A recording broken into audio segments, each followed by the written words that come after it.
आपने अपने बेटे बेटियों को भरपूर तरीक़ा से अपनी परस्तिश के लिए इस्तेमाल किया। खुदावंदा एक एक परस्तार के लिए शुक्रगुजारी करते हुए उनके लिए ढेरों बरकत मांगते हैं प्यारे बाप। और अब प्यारे बाप इल्तिजा करते हैं कि जैसे हम आपके कलाम को सुनने को है, अपने खादिम को चुना पास्टर एडविन को, उनके वसीला से खुदावंद हम कलाम सुनने को हैं। ऐ मेरे खुदावंद पाक रूह उन्हें संभाले और खुदावंद उन्हें और उभारे, अपने कलाम के भेदों से उन्हें और भर दे प्यारे बाप। वो जब बोलते हैं तो उनके एक एक लफ्ज़ एक एक जुमले का खुदावंद ज़िम्मा लें। आपका खादिम नहीं बल्कि सिर्फ और सिर्फ खुदावंद आप उनमें रहकर हमसे हम कलाम हो प्यारे बाप। हमारा ईमान है कि आप हम सबको खुदावंदा वन टू वन खुदावंदा हमें एड्रेस करते हैं और बहुत सारी ऐसी चीज़ें खुदावंदा जो सवालात हमारे जहनों में होते हैं उनका जवाब देते हैं, हमें गाइड करते हैं, हमें रेक्टिफाई करते हैं। ऐ मेरे प्यारे बाप, हम जो सुनने वाले हैं हमारे साथ भी हो खुदावंदा, हमें अपनी रूहानी अकल की गहराई से भर दे खुदावंदा, ताकि हम कलाम को जो मैसेज आज आप हमें देने को है खुदावंदा उसे भरपूर तरीके से रिसीव कर सके और खुदावंदा उस पर 100 गुना फल लाए प्यारे बाप। प्यारे बाप, जितनी भी रिकॉर्डिंग्स हो रही हैं खुदावंदा इस इबादत की, ऐ मेरे खुदावंदा उसमें बरकत हो और ये कलाम खुदावंदा दुनिया के कोने कोने तक पहुँचे, खासकर आपके वो बेटे बेटियां जो मुश्किल और मुसीबत में हैं, तंगी में हैं, जो खुदावंदा कलाम को पढ़ नहीं सकते, पकड़ नहीं सकते, उन तक ये खुदावंदा आपके कलाम की आवाज़ पहुँचे, आपके खादिम की आवाज़ पहुँचे। ऐ मेरे प्यारे बाप, हमारा ईमान है कि जिस तरह से हम खुदावंदा कलाम को सुनकर बरकत पाएंगे, तसल्ली पाएंगे, रहनुमाई पाएंगे खुदावंदा, इसी तरीके से खुदा वो भी आपके बेटे बेटियां जो मुश्किल और मुसीबत में तंगी में हैं, खुदा उनको भी आपका पीस हासिल होगा प्यारे बाप हम सबके साथ। और खुदावंदा बाकी जितनी भी इबादत रह चुकी है इसके लिए भी आपसे मदद चाहते हैं। और खुदावंदा एक बार फिर हम सब मिलकर आपकी प्रेजेंस के लिए शुक्रगुजारी करते हैं, पाक रूह के अब्बर के लिए और आपके खादिम के लिए, पास्टर एडविन के लिए, उनके बहुत हामी और मददगार हो खुदावंदा। ना सिर्फ इस इबादत में बल्कि खुदा जब भी आप उन्हें अपने कलाम के लिए इस्तेमाल करते हैं, अपने पाक रूह में उन्हें छुपा के रखें, उनकी बड़ी हिफाजत करें, उनके साथ हो। आपके बहुत ज़्यादा प्यारे और मुकद्दस नाम में हम सब मिलकर मांगते हैं, आमीन आमीन। आमीन। आमीन। जी, हमारा ईमान है खुदावन ने ज़रूर इस दुआ को सुना और कबूल किया। अब वक्त है कि हम खुदावन के पाक कलाम को सुने। अब मैं बड़े इज्जत और एहतराम के साथ पास्टर एडविन लतीफ़ को वेलकम करती हूँ। Welcome sir. थैंक यू बेटा, thank you, God bless you. आपकी सारी लीडिंग के लिए शुक्रगुजार हैं और जो सिस्टर जिसने दुआ की है उनके शुक्रगुजार हैं और वो तमाम बहन भाई जिन्होंने खुदावंद की हमदो सना में लबकुशाई की उनके शुक्रगुजार हैं और ख़ास तौर पे पास्टर जॉन के लिए जिन्होंने ये आज एक बार फिर हर रोज़ की तरह एहतमाम किया और खुदावंद के शुक्रगुजार हैं कि वो आज अपने जलाल के लिए हम सबको इस्तेमाल करेगा। तो इससे पहले कि हम चैप्टर नंबर 2 पे जाएं, लास्ट टाइम कुछ लंबी इबादत हो गई थी। मैं माजरत चाहता हूँ उस बात के लिए और इस दफ़ा मैं ख्याल रखूँगा। तो इससे पहले कि हम चैप्टर 2 पे जाएं, ज़रा एक नज़र मैं चाहूँगा कि हम चैप्टर नंबर 1 को सिर्फ हाईलाइट कर लें, तो उसके बाद फिर 5 मिनट होंगे कि अगर कोई क्वेश्चन करना चाहते हैं चैप्टर नंबर 1 पे तो फिर वो भी आप कर सकते हैं। पहली बात तो ये थी कि हमने लास्ट टाइम क्योंकि काफ़ी लोग चले गए थे तो इसलिए मैं ये मुनासिब समझता हूँ कि सिर्फ हाईलाइट किया जाए जो मेन थीम थे वहाँ पे चैप्टर 1 के। पहली बात तो ये थी कि आयत नंबर 2 जब हमने पढ़ी तो वहाँ पे लिखा था कि खुदावन ने शाह यहूदा यहू यकीन को और खुदा के घर के बाज ज़रूफ उसके हवाला कर दिए, यानी कि गो के बुत प्रस्ती का शहर, बुत प्रस्तों की सल्तनत यरूशलेम पे हमला कर रही है और उनको लेके जा रही है, लेकिन वहाँ पे बिल्कुल वाज़े लिखा है कि खुदावंद ने ऐसा होना दिया। इसका मतलब कि खुदावंद जो है वो अभी भी कंट्रोल में थे, ही हैड अ कंट्रोल, और ऐसा उन्होंने होने दिया। तो वो क्यों होने दिया? 2 वजूहात हमने देखी थी। पहली वजह ये देखी थी कि हमने बहुत सारे हवाला जात देखे, लाइक सेकंड क्रॉनिकल, दूसरी तवारीख उसका 36वां बाब, उसकी 5वीं, 9वीं और 12वीं आयत में हमने देखा कि वो जो बादशाह थे उस वक़्त के यहूदा के, वो सब के सब खुदावंद की नज़र में बदी कर रहे थे। और इसी का हवाला हमने, इसी चीज़ की कंफर्मेशन दूसरी सलातीन उसके 23वें बाब की 37वीं आयत में मिलती, फिर 24वें बाब की 9वीं और फिर 19वीं आयत में भी यही कंफर्मेशन मिलती कि उस वक़्त के जो यहूदा के बादशाह थे वो बदी कर रहे थे अपने बाओ-अजदाद की तरह। इसके अलावा यही चीज़ की तस्दीक जो है वो यिर्मयाह 25वां बाब 3 से 11वीं आयत अगर आप पढ़ेंगे घर जाके, उसमें भी यही मिलेगा। यशायाह नबी के सहीफा उसका 3रा बाब 8वीं और 9वीं आयत में भी यही मिलता है। 5वें बाब की, यशायाह 5वें बाब की 11वीं से 14वीं आयत में भी हमें यही कुछ मिलता है कि वो सब ने खुदावंद की नज़र में बदी की और इसलिए गो के खुदावंद कंट्रोल में था, उसने उनके हवाला कर दिया।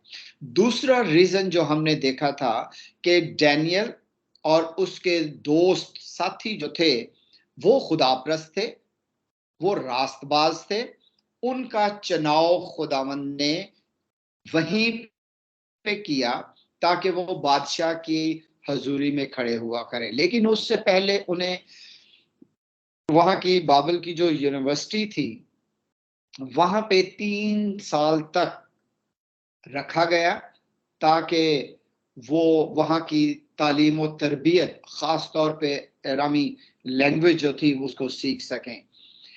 फिर हमने ये भी गौर किया कि इनके नाम जो थे जब ये यरूशलेम में थे तो उनके मीनिंग सारे के सारे खुदावंद के साथ मंसूब किए हुए थे। लाइक हननिया का हमने देखा खुदा मुझ पे मेहरबान, मिसाइल का हमने देखा कि खुदा जैसा, अजरिया खुदा मेरा मददगार। लेकिन जब वो बाबल में आ गए तो उन सब के नाम जो है वो तब्दील कर दिए गए। सिदरक सूरज के देवता की इबादत करना, मिसक शिबा देवी का खादम हो, और अब्दुल नजू का मतलब है नेबू देवता का खादिम। और इसी तरह दानियल नबी जो था, दानियल का मतलब है खुदा मेरा मुंसिफ। बेल्तशज़र जो नाम उसका तब्दील किया गया, बेल मार्डूक के खुफिया खजाने का रखवाला, और बेल मार्डूक उनका जो चीफ देवता था, उनके बारे हमने देखा। और हमने यरूशलेम के बारे में देखा कि वो कैसा था, बड़ा, ये तो वो हमें बताने की जरूरत नहीं थी। लेकिन बाबल में हमने देखा कि बाबल का शहर बहुत ही कुशादा था, अच्छा, और हर चीज़ वाफर मिकदार में थी। और फिर एक और मेन चीज़ जो हमने देखी थी कि डैनियल जब बाबल में आ जाता है और उसके साथी, तो उन्होंने खुदावंद के नाम को जलाल देने के लिए अपने दिल में इरादा किया।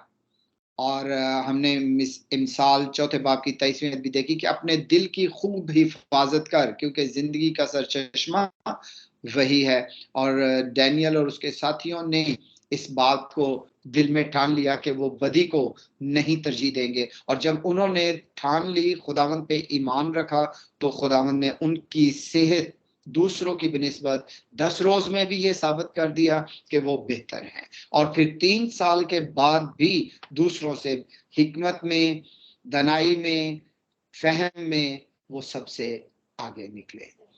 तो इस तरह से डैनियल चैप्टर 1 जो है, उसकी कहानी जो है डैनियल और उसके साथियों की, वो हमें बावर करवाती है, हिम्मत देती है, हमारे ईमान को मजबूत करती है और फिर उम्मीद देती है।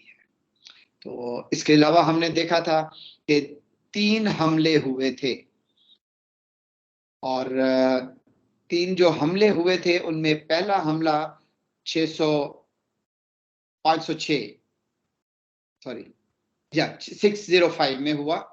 और फिर दूसरा हमला जो हुआ था वो 596, और तीसरा हमला 587 में हुआ था। जी, इससे पहले कि हम चैप्टर नंबर 2 की तरफ बढ़ें, किसी का कोई क्वेश्चन हो तो you can ask regarding chapter 1।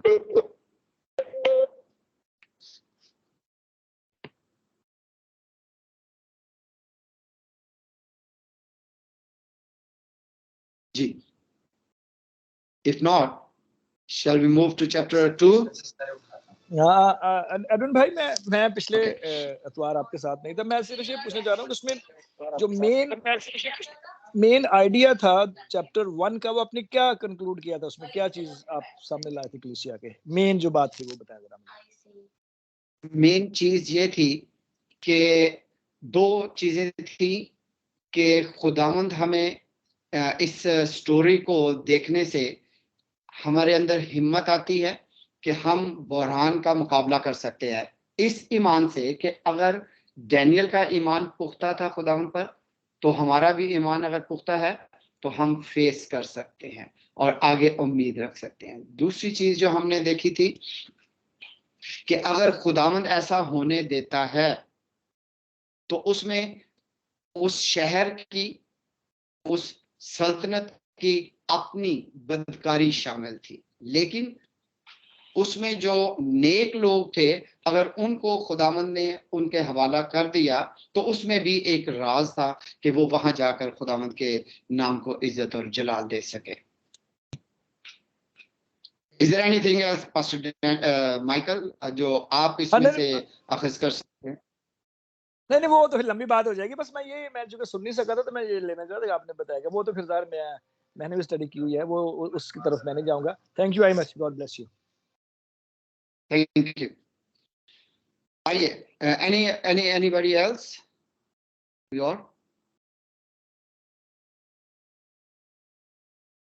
Okay, आइए आज हम चलते हैं डैनियल दूसरा बाब, और दूसरे बाब में जब हम जाते हैं तो यहाँ पे जिनके पास कलाम मुकद्दस हो वो मेरे साथ पहली 2 आयत बल्कि 3 आयत जरा पढ़े। कोई भी तिलावत कर सकते।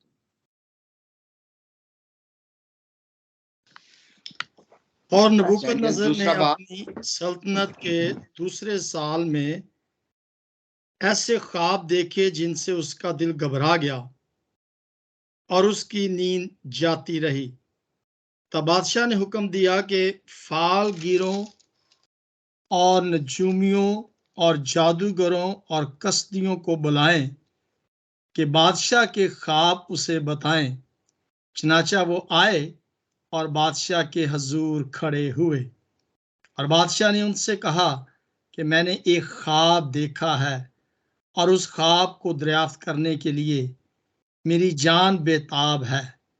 कलाम के पढ़े सुने बरकत हो। आमीन आमीन आमीन। थैंक यू भाई साहब। अब यहाँ पे जो चीज हम देखते हैं, पहली चीज, नबूकदनेस्सर ने अपनी सल्तनत के दूसरे साल में ऐसा ख्वाब देखा। अब यहाँ पे अक्सर लोग जो हैं वो क्वेश्चन करते हैं कि दूसरे साल में या तीसरे साल में ख्वाब देखा था।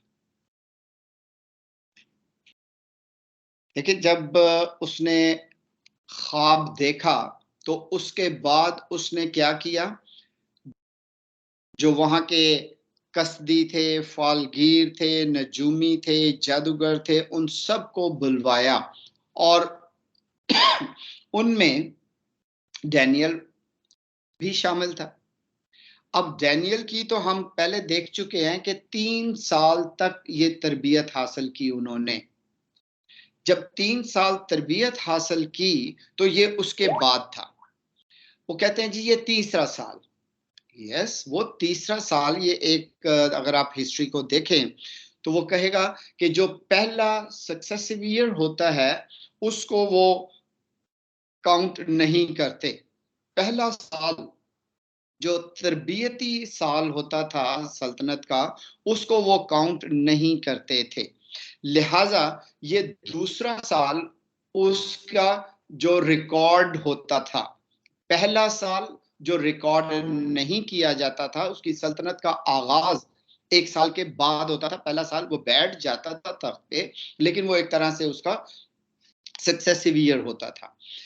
इसलिए बेसिकली अगर उस साल को भी काउंट करते हैं तो वो तीसरा साल होगा, अगर उसको काउंट नहीं करते तो ये दूसरा साल होगा। लिहाजा दूसरे साल में उन्होंने क्या किया, बादशाह अपने ख्वाबगाह में जब लेटा हुआ था तो उसने ख्वाब देखा। अब अक्सर हम ये देखते हैं कि ख्वाब, हो सकता है हम में से भी कोई किसी को ऐसा बाज़ औक़ात होता है कि ख्वाब जब देखते हैं तो याद नहीं रहता। और मेरा ख्याल है कि आजकल जो डॉक्टर्स हज़रात हैं, तो मैं अपने बेटे से बात कर रहा था एक दिन, तो वो कहता है कि जब आप ज़्यादा खा लेते हैं तो उस वक़्त आपको ख्वाब जो है वो याद नहीं रहते। रात को ज़्यादा खाने से अगर कोई ख्वाब आ जाए तो वो पेट काम कर रहा होता है, सारे जो है, ये साइंटिफिक रीज़न था, I am not sure about this, कि ये उसने बताया।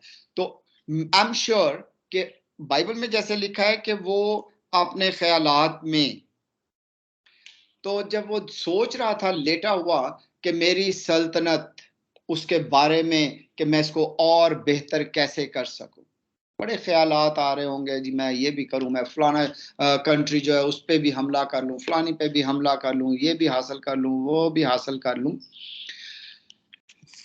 अब यहाँ पे ख्यालात उसको बहुत सारे आ रहे होंगे, तो उसमें खुदावंद ने इसको ख्वाब दिखाया।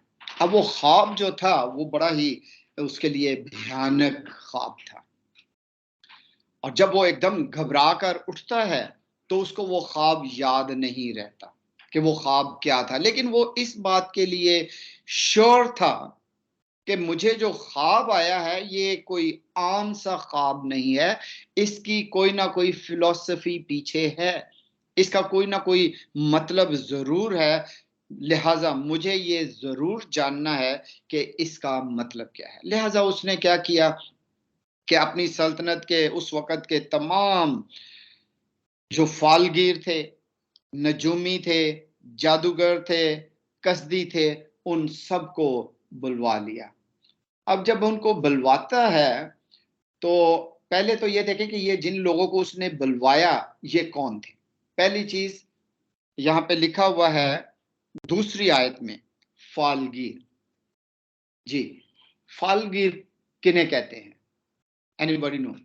Just want to discuss or share his or her idea. फालगीर किन्हें कहते हैं?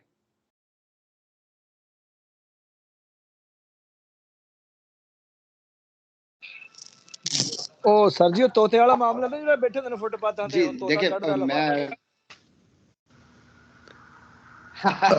बिल्कुल बिल्कुल एक्चुअली जी। और हाँ, ये फाल निकालने वाले ही मेरा ख्याल है होते हैं, यानी कि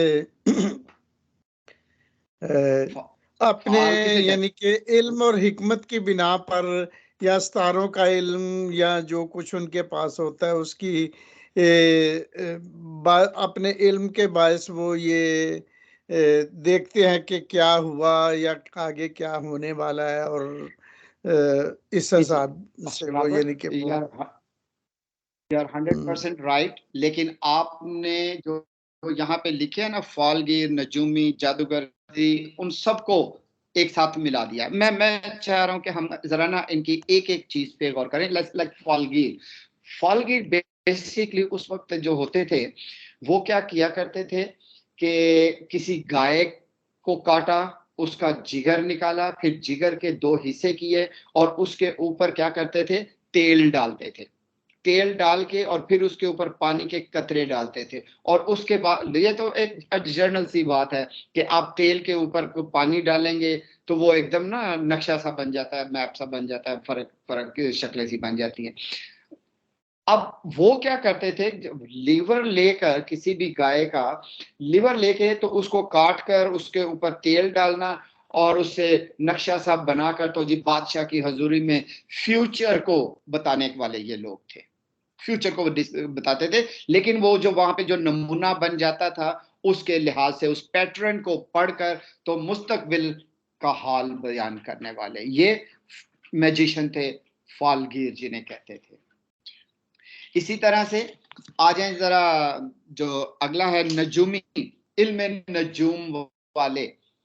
ये इल्म नजूम कौन होते हैं? जो पास्टर रॉबर्ट ने ऑलरेडी बता दिया है, इसमें एक जगह कर दिया हुआ है।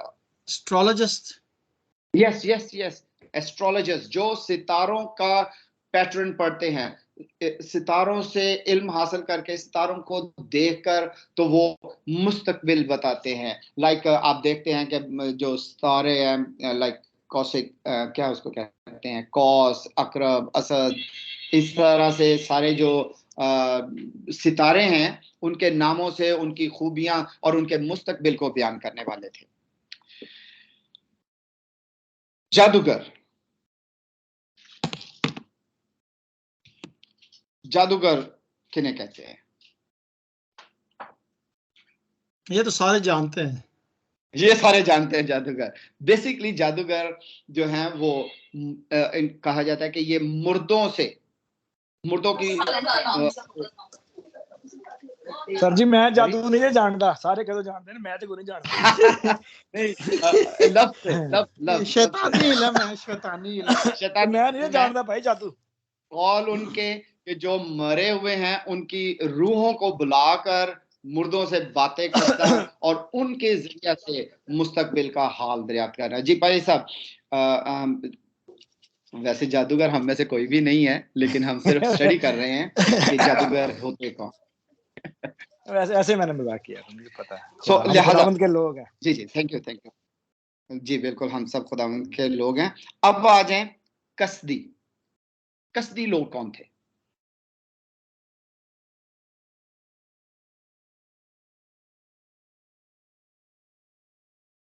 सीरियन लोग थे, ईरानी जिनकी बादशाही थी, और वो मेरा ख्याल है हकीम थे या इल्म जानने वाले लोग थे। Yes, you are right 100%।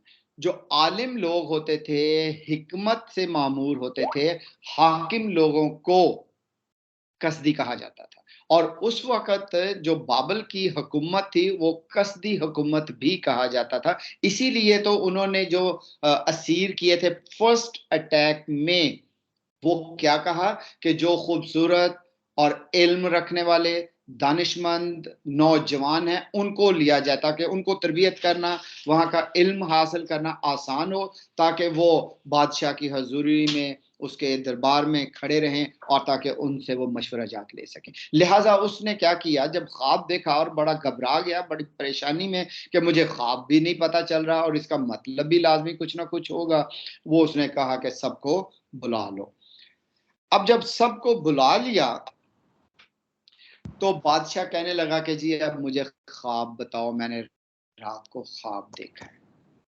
देखिए चौथी आयत में बिल्कुल वो क्या कहता है, तब कसदियों ने, यानी कि जवाब दिया, वो कहने लगा ना कि मुझे ख्वाब बताओ मैं क्या देखा है। तो कसदी जो थे इल्म रखने वाले हाकिम लोग, वो कहने लगे, तब कसदियों ने बादशाह के हजूर अरामी जबान में अर्ज की, अये बादशाह अब तक जीता रहे, अपने खादमों से ख्वाब बयान कर और हम उसकी ताबीर करेंगे।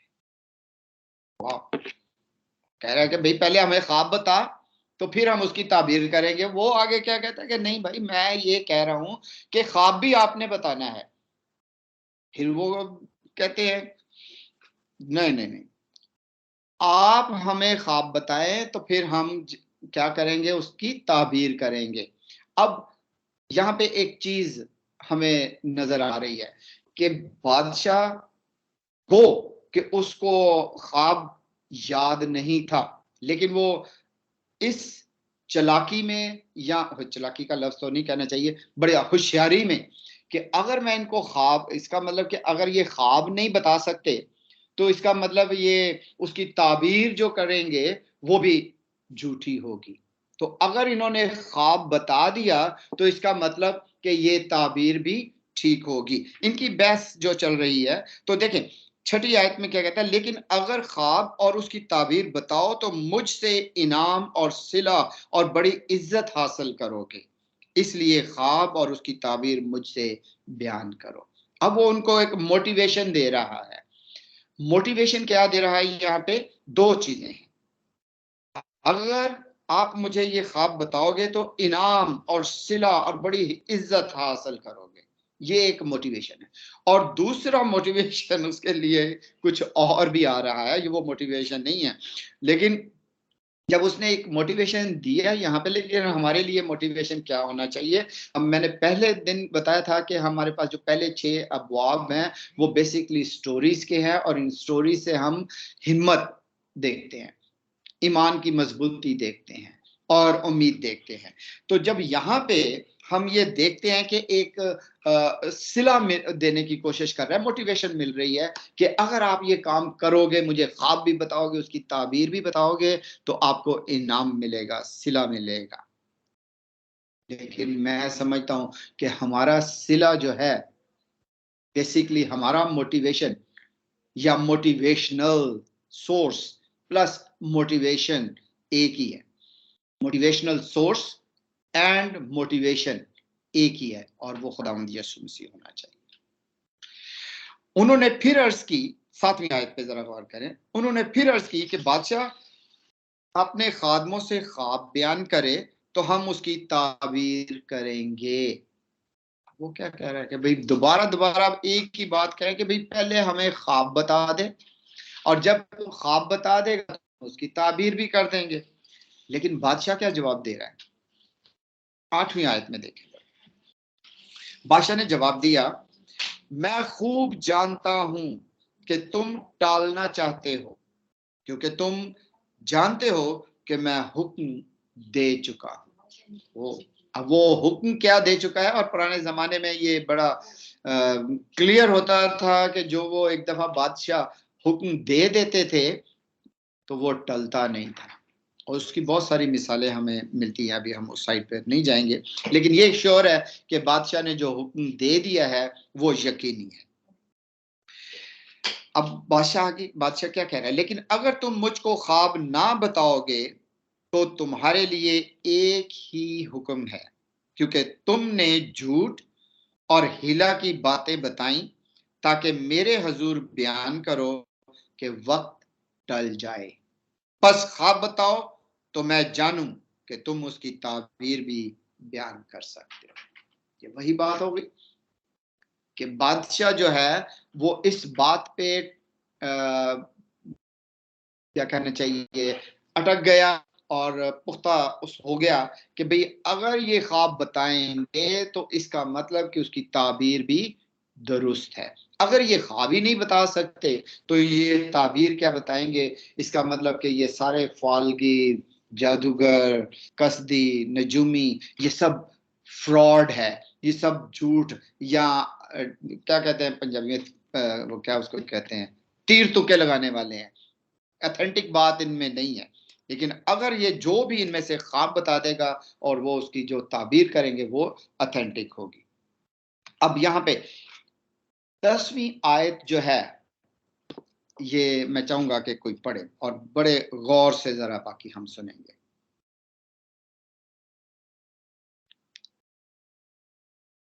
जी, खुदावंद के पाक कलाम में कुछ यूं दूसरे बाप मरकूब की कसदियों ने बादशाह से अर्ज की कि रोहे जमीन पर ऐसा तो कोई भी नहीं जो बादशाह की बात बता सके, और ना कोई बादशाह या अमीर या हाकिम ऐसा हुआ है जिसने कभी ऐसा सवाल किसी फालगीर या नजूमी या कसदी से किया हो। आमीन। जी, थैंक यू बेटा, थैंक यू। यहाँ पे देख रहे हैं, अब कसदी जो थे, कसदियों के बादशाह से अर्ज की। देखिए मैं पहले जिक्र कर रहा था कि बाबल की हुकूमत को कसदियों की हुकूमत भी कहते थे। ये बड़े हाकिम लोग हैं, हिकमत रखने वाले हैं, दानिशमंद लोग हैं। तो कसदियों के बादशाह से अर्ज की, अर्ज क्या कर रहे हैं कि रूए जमीन पर, पूरी दुनिया में ऐसा कोई शख्स नहीं है, ऐसा कोई बादशाह नहीं है जिसने इस तरह की बात पहले कभी किसी नजूमी या किसी कसदी को या किसी जादूगर को या नजूमी को कही हो। लेकिन और कोई बादशाह या अमीर या हाकिम ऐसा नहीं हुआ जिसने कभी भी ऐसा कोई सवाल किया हो। और जो बात बादशाह तलब करता है वो नहायत मुश्किल है। यहाँ पे वो क्या कह रहे हैं कि भाई बादशाह सलामत, इस तरह का सवाल आज से पहले कभी भी नहीं किया गया और ना ही कभी किसी हाकिम ने ऐसा सवाल किया है। और जो बात इस वक्त बादशाह सलामत तो हमसे कह रहा है, ये इंतहाई मुश्किल है। हाँ, इसका मतलब कि बिल्कुल वाज़ेह हो रहा है कि अगर आप हमें ख्वाब बता दोगे तो हम उसकी ताबीर बता देंगे मुस्तकबिल। आपने जो तीर बात वही आ जाती है कि तीर तुकों वाली। और देवताओं के सिवा यहाँ पे ये देखें, नहायत मुश्किल है। और देवताओं के सिवा जिन ये आयत को जरा अगर जिनके पास बाइबल मुकद्दस है जरूर निकालें। और देवताओं के सिवा जिनकी सुन्नत इंसान के साथ नहीं, बादशाह के हजूर कोई उसको बयान नहीं कर सकता। अब यहाँ पे हम देखते हैं, चाहे वो नजूमी है, चाहे फालगीर है, जादूगर है, कसदी है, वो एक बात का इकरार कर रहे हैं कि ऐसा देवता यानी कि खुदावंद की था कि जो इस दुनिया में रहता है, इंसानों के साथ सुन्नत कर रहा है, कोई भी ऐसा देवता नहीं है जो तेरे सवाल का इस तरह जवाब दे सके। लेकिन इस बात पे अगली आयत में हम देखते हैं कि बादशाह को बड़ा ही गुस्सा आया और गुस्से में क्या कह रहा है, इसलिए बादशाह गजबनाक और सख्त कहर आलूदा हुआ और उसने हुक्म किया कि बाबल के तमाम हकीमों को हलाक करे। बादशाह तो अपनी परेशानी में था कि भाई मुझे फौरी तौर पे क्या हो जाए, ख्वाब का पता चल जाए, मैं भूला पड़ा हूँ। इतनी खौफनाक से मुझे ख्वाब नजर आई, ख्वाब आया है और मुझे उसका पता नहीं चल रहा और मुझे उसकी ताबीर, लेकिन ये यकीनी कि इसका कुछ ना कुछ meaning, it's a significant figure. अब वो उसके आगे टाल मटोल करने की कोशिश कर रहे हैं, तो उसको गुस्से में क्या कहता है, इन सारों को हलाक कर दो, इन सबको कत्ल कर दो। अब जिसके जिम्मा ये काम लग गया कि इनको कत्ल करना शुरू कर दे, हाकिमों को और इनके जो फालगीर हैं, नजूमी हैं, इन सबको, और करते करते अब ये ढूंढते ढूंढते इन तमाम लोगों को कहां तक पहुंच गए, डैनियल तक पहुंच गए। अब 12वीं आयत 14वीं आयत में देखें, तब दानियल ने बादशाह के जलौदारों के सिरदार अरयूक को, जो बाबिल के हकीमों को कत्ल करने को निकला था, खिरदमंदी और अकल से जवाब दिया। बड़ी दानिशमंदी के साथ, अकलमंदी के साथ जवाब देता है डैनियल। और उसने क्या कहा, उसने बादशाह के जलौदारों के सरदार अरयूक से पूछा कि बादशाह ने ऐसा सख्त हुक्म क्यों जारी किया। तब अरयूक ने डैनियल से उसकी हकीकत कही। अब वो हकीकत बयान कर रहा, और जब बयान की गई तो डैनियल ने अंदर जाकर बादशाह से अर्ज की कि मुझे मोहलत मिले तो मैं बादशाह के हजूर ताबीर बयान करूंगा। अब इसके आगे देखें, अब उसने मोहलत मांग ली। अब जब वो मोहलत मांगता है तो उस मोहलत के दौरान वो असल में कर क्या रहा है। जो हम स्टोरीज में पहले 6 अबवाब की स्टोरीज को देख रहे हैं और उनके अंदर 3 नुकात पे बार बार मैं दोहराऊंगा, क्योंकि ये वाकई हमारे लिए हिम्मत, उम्मीद और ईमान की मजबूती के लिए है। तो अब यहाँ पे देखें, मोहलत मांगी है, मोहलत मिल गई है, तो उस मोहलत के दौरान डैनियल क्या कर रहा है, देखें जरा 16वीं आयत। और डैनियल ने अंदर जाकर बादशाह से 17, तब डैनियल ने अपने घर जाकर हननिया और मिसाइल और अजरिया अपने रफीकों को इत्तला दी, ताकि वो इस राज के बाब में आसमान के खुदा से रहमत तलब करें। क्या करें, रहमत तलब करें। अब वो रहमत उन्होंने कैसे तलब की, ये देखने की जरूरत है कि डैनियल और उसके रफीक बाबिल के बाकी हकीमों के साथ हलाक ना हो। जी, क्या किया था, जो मोहलत मिली वो अपने घर गया, घर में जाकर अपने जो उसके साथी थे उनके साथ उसने क्या किया, सब जानते हैं, उसने दुआ की। तो लिहाजा अब यहां पे देखें बात फिर वही 3 अल्फाज, हिम्मत, ईमान, उम्मीद। अब जब दुआ में वो झुकते हैं सारे, पता नहीं कितनी देर तक झुके रहे दुआ। अब वो दुआ जो थी वो एक रवायती दुआ नहीं थी। अब एक तरफ ये है कि हमने बता दिया, वेल एंड गुड, नहीं बताया तो दूसरों की तरह हम भी हलाक हो गए। लेकिन उसने मोहलत मांगी। अब मोहलत अहमियत नहीं, उसको अगर कुछ यकीन था ना अपने रब पे, अपने आका पे, अपने मालिक पे, अपने खुदावंद पर, उसको भरोसा था, यकीन था, और पक्का यकीन था कि मेरा खुदा मेरे साथ है। और उस यकीन के साथ वो अपने साथियों को लेता है और दुआ करता है।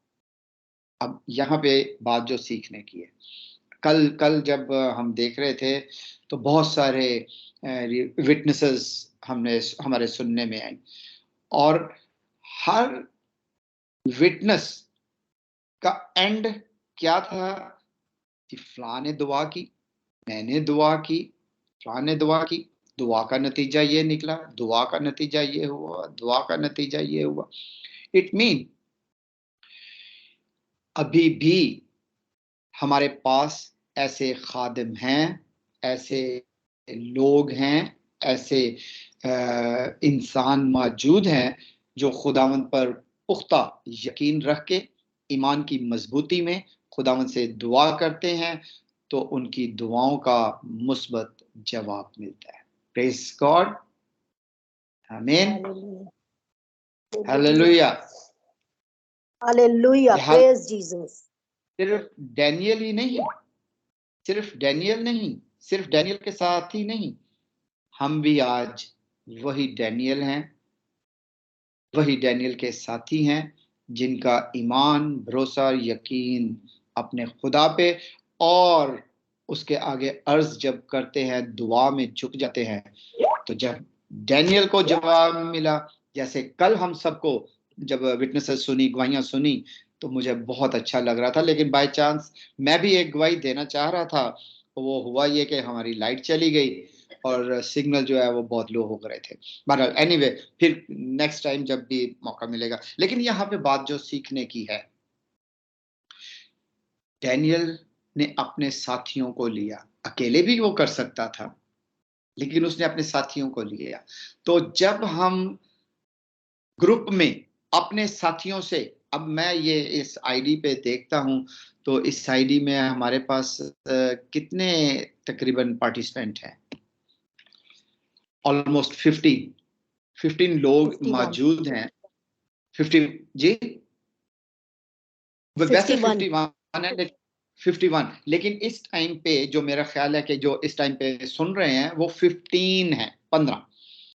तो 15 लोग मिलकर जब किसी एक बात के लिए, एक काम के लिए दुआ करते हैं, तो वो खुदा जो डैनियल को जवाब दे सकता है, डैनियल के साथियों की दुआ सुन के जवाब दे सकता है, खुदा तो वही है, खुदा तो तब्दील नहीं हुआ।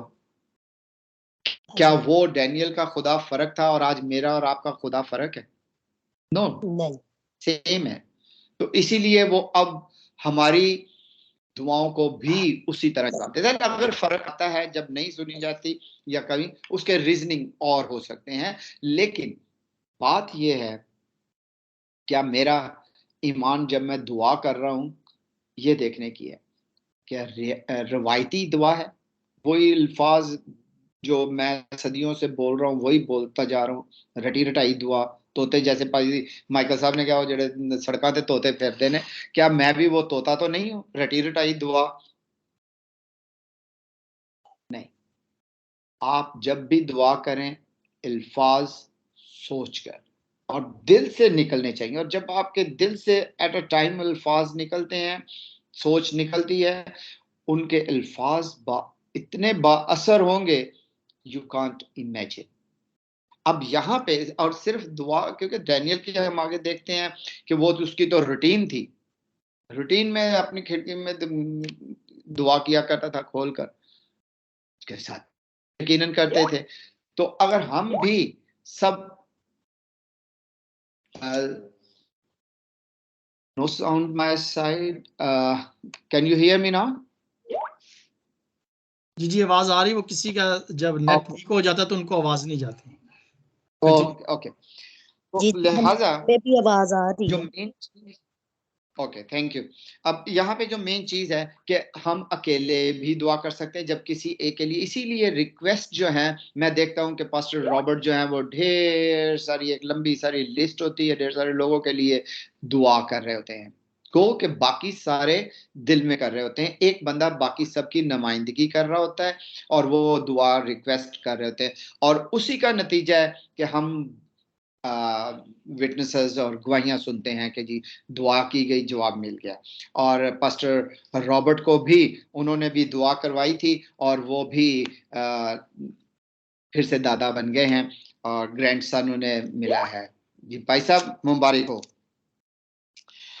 आगे देखें, वही अगली आयत देखें जरा के 20वीं आयत पे,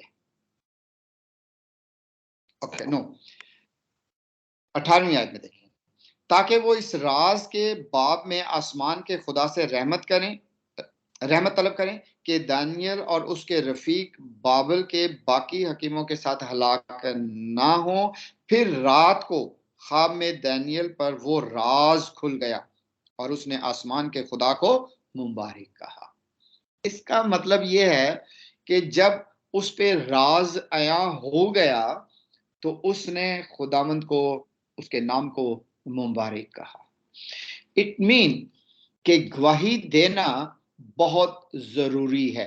जब आपकी दुआ सुनी जाती है, खुदावंद आपकी दुआ को कबूल कर लेते हैं, जवाब दे देते हैं, तो उसकी गवाही जरूर दें, उसके नाम को मुबारक जरूर कहें। जब गवाही देते हैं तो ये इसके नाम को मुबारक कहने के लिए किया जाता है। तो डैनियल जो है उसने भी जब उसकी दुआ सुनी गई, उसके ऊपर राज आया हो गया, तो उसने भी उसको खुदावंद के नाम को मुबारक कहा। अब देखें जरा, दानियल ने कहा खुदा का नाम ताअबद मुबारक हो, क्योंकि हिकमत और कुदरत उसी की है। ये अल्फाज देखें, उसने क्या कहा, wisdom and might is his, हिकमत और कुदरत उसी की है, वही सारे राज जानता है और वही सारे राज अपने अंबिया इकराम पर कोई भी काम होना है तो उससे पहले ही आश्कार कर देते हैं। खुदावंद जो कुछ भी होने वाला होता है, कुछ भी करने लगता है, तो अपने खिदमत गुजार नबियों पर पहले से आश्कारा कर देता है। So very in the beginning हमने आमोस 3 बाब की 7वीं आयत को कोट किया था, यकीनन खुदावंद खुदा कुछ नहीं करता जब तक कि अपना भेद अपने खिदमत गुजार नबियों पर पहले से आश्कारा ना कर दे। लिहाजा ये कुतब हमारे लिए आगे चल के देखेंगे कि 6 बाब जो है नबूवत। अब इसका दूसरा हिस्सा जो है, ये दूसरा बाब मैंने शायद बताया था पहले दिन कि ये बाब जो है दोनों में शामिल किया जाता है। इसको नबूवती बाब भी कहेंगे, इसमें नबूवत भी मिलेगी और ये स्टोरी भी है। आज हम सिर्फ स्टोरी को देखेंगे। इसका जो अगला हिस्सा है नबूवत वाला हिस्सा, वो ख्वाब की ताबीर है और वो हम नेक्स्ट टाइम देखेंगे। भाई साहब टाइम हो जाए तो जरा मुझे थोड़ा सा बता दीजिएगा। टाइम सर 15 मिनट ऊपर हो गए। ओ तो आई एम रियली सॉरी। तो आज हम सिर्फ इतना देखेंगे कि ये स्टोरी जो है, जब डैनियल को इसकी समझ आ गई, उसको दुआ करने से उसको पता चल गया, तो वो जाकर फिर बादशाह के सामने उसकी ख्वाब भी बताता है और फिर उसकी ताबीर भी बताता है। और ख्वाब जो थी वो आपके सामने ये स्क्रीन पे लगी हुई है और हम सब जानते हैं, लेकिन इसको डिस्कस जो है वो हम नेक्स्ट टाइम करेंगे। So I am really sorry once again कि 15 मिनट ज्यादा हो गए। तो स्टिल इस स्टोरी में हम एक हिम्मत और ईमान की मजबूती और इत्मीनान और हमें उम्मीद मिलती है। खुदा आप सबको बरकत दे।